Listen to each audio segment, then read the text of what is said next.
আকাশবাণী কলকাতা। খবর পড়ছি প্রবীর ভট্টাচার্য। আজকের বিশেষ বিশেষ খবর হলো, লোকসভায় গতকাল জাতীয় ক্রীড়া প্রশাসন বিল ও জাতীয় ডোপিং বিরোধী সংশোধনী বিল পাশ হয়েছে। আইন সংক্রান্ত সংশোধনী বিল 2025 এবং আয়কর সংক্রান্ত দ্বিতীয় বিল লোকসভায় গৃহীত হয়েছে। সংসদের শিপিং বিল 2024 গৃহীত হয়েছে। জৈব জ্বালানি ও পরিবেশ বান্ধব হাইড্রোজেনের উৎপাদন ও ব্যবহার বৃদ্ধি পেলে ভারত জ্বালানি রপ্তানিকারক দেশ হয়ে উঠতে পারে বলে সরকার জানিয়েছে।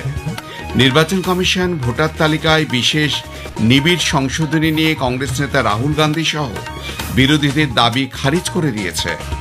সুপ্রিম কোর্ট দিল্লির জাতীয় রাজধানী অঞ্চলে পথ কুকুরের কামড় এবং জলাতঙ্কের ভয়াবহতা নিয়ন্ত্রণে কঠোর নির্দেশ জারি করেছে। আজ বিশ্ব হাতি দিবস। মানুষের সঙ্গে হাতির সংঘাতের সমাধানের বিষয়ে উপায় খুঁজে বার করাই আজকের দিনটির তাৎপর্য। আসছি বিস্তারিত খবরে। লোকসভায় গতকাল জাতীয় ক্রীড়া প্রশাসন বিল এবং জাতীয় ডোপিং বিরোধী সংশোধনী বিল পাশ হয়েছে। কেন্দ্রীয় ক্রীড়ামন্ত্রী মনসুখ মান্ডভিয়া বলেছেন, স্বাধীনতার পর ক্রীড়াক্ষেত্রে সবচেয়ে বড় সংস্কার হল এই বিলের মাধ্যমে ক্রীড়া সংস্থাগুলির বিশ্বাসযোগ্যতা বিচার নিশ্চিত করা ও সেরা প্রশাসনের ব্যবস্থা করা হবে। গুরুত্বপূর্ণ এই বিল সংস্কারে বিরোধীরা অংশ না নেওয়ায় ক্রীড়ামন্ত্রী এটিকে দুর্ভাগ্যজনক বলে মন্তব্য করেছেন।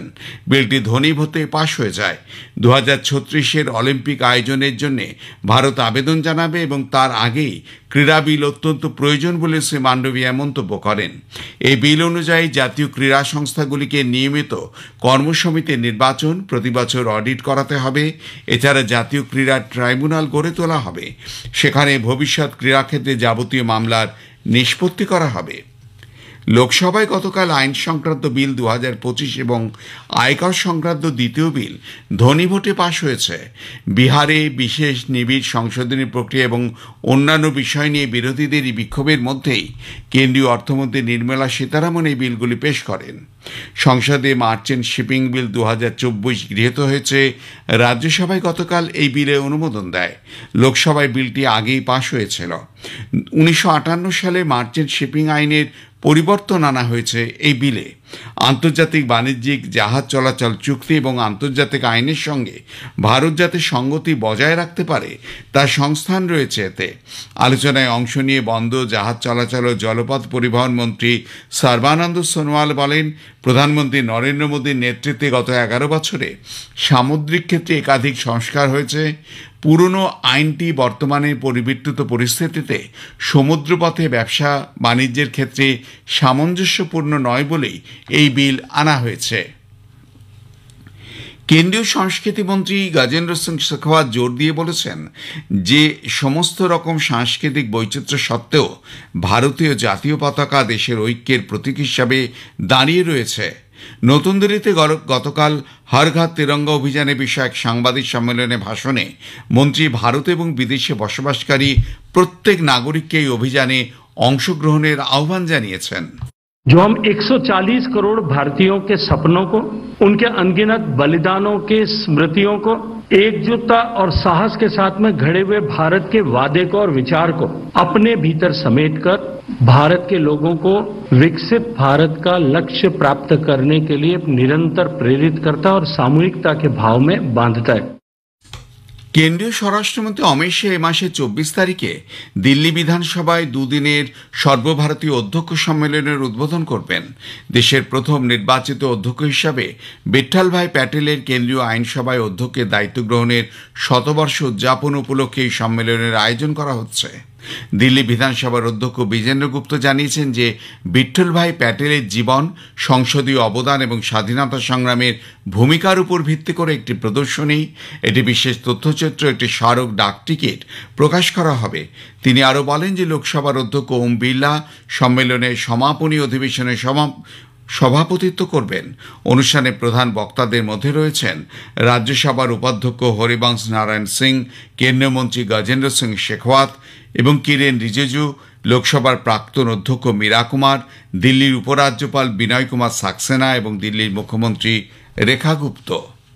খবর শুনছেন আকাশবাণী কলকাতা থেকে।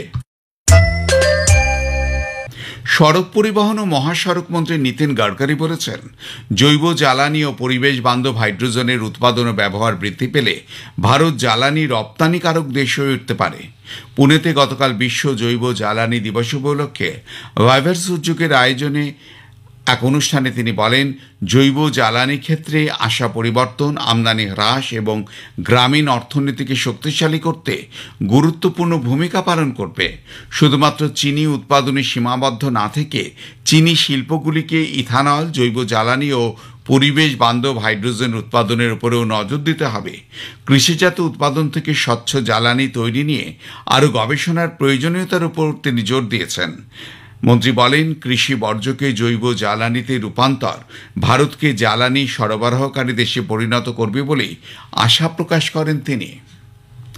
নির্বাচন কমিশন ভোটার তালিকায় বিশেষ নিবিড় সংশোধনী নিয়ে কংগ্রেস নেতা রাহুল গান্ধী, আরজেডির মতন রাজনৈতিক দলগুলির সব দাবি খারিজ করে দিয়েছে। সামাজিক মাধ্যমে কমিশন জানিয়েছে, স্বচ্ছ ভোটার তালিকা গণতন্ত্রকে শক্তিশালী করে। এসআইআর এবং গণনা পর্ব থেকে প্রাপ্ত সমস্ত নথিও তারা সকলের সঙ্গে ভাগ করে নিয়েছে।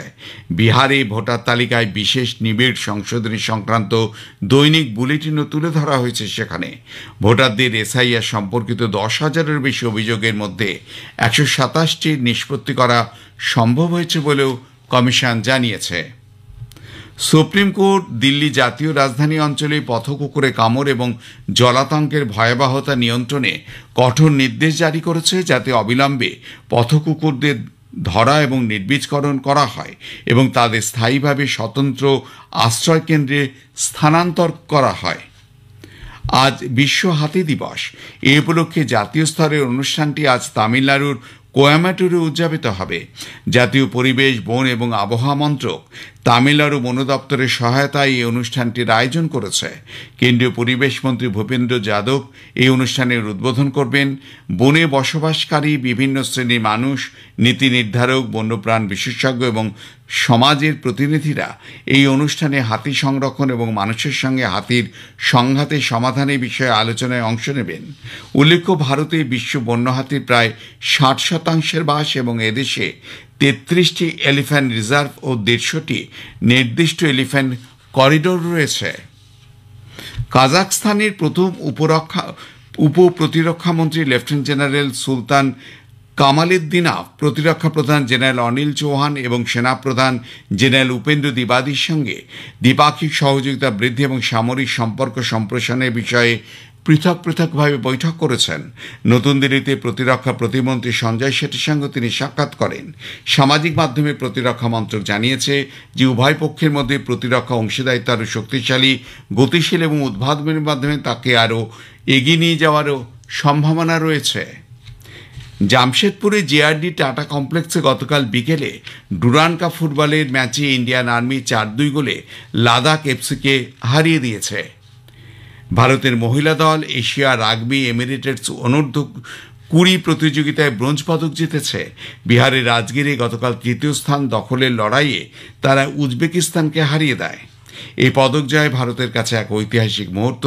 এই প্রথম ভারত এশিয়া রাগবি এমিরেটস অনূর্ধ্ব-20 প্রতিযোগিতায় ঘরের মাটিতে পদক জয় করল। শেষ করবার আগে খবরে বিশেষ কিছু অংশ আরও একবার। লোকসভায় গতকাল জাতীয় ক্রীড়া প্রশাসন বিল ও জাতীয় ডোপিং বিরোধী সংশোধনী বিল পাশ হয়েছে। আইন সংক্রান্ত সংশোধনী বিল 2025 এবং আয়কর সংক্রান্ত দ্বিতীয় বিল লোকসভায় গৃহীত হয়েছে। সংসদে শিপিং বিল 2024 গৃহীত হয়েছে। জৈব জ্বালানি ও পরিবেশ বান্ধব হাইড্রোজেনের উৎপাদন ও ব্যবহার বৃদ্ধি পেলে ভারত জ্বালানি রপ্তানিকারক দেশ হয়ে উঠতে পারে বলে সরকার জানিয়েছে। নির্বাচন কমিশন ভোটার তালিকায় বিশেষ নিবিড় সংশোধনী নিয়ে কংগ্রেস নেতা রাহুল গান্ধী সহ বিরোধীদের দাবি খারিজ করে দিয়েছে। সুপ্রিম কোর্ট দিল্লি জাতীয় রাজধানী অঞ্চলে পথকুকুরের কামড় এবং জলাতঙ্কের ভয়াবহতা নিয়ন্ত্রণে কঠোর নির্দেশ জারি করেছে। আজ বিশ্ব হাতি দিবস। মানুষের সঙ্গে হাতির সংঘাতের সমাধানের বিষয়ে উপায় খুঁজে বার করাই আজকের দিনটির তাৎপর্য। খবর শেষ হলো। পরবর্তী খবর জাতীয় সংবাদ 7টা 25 মিনিটে।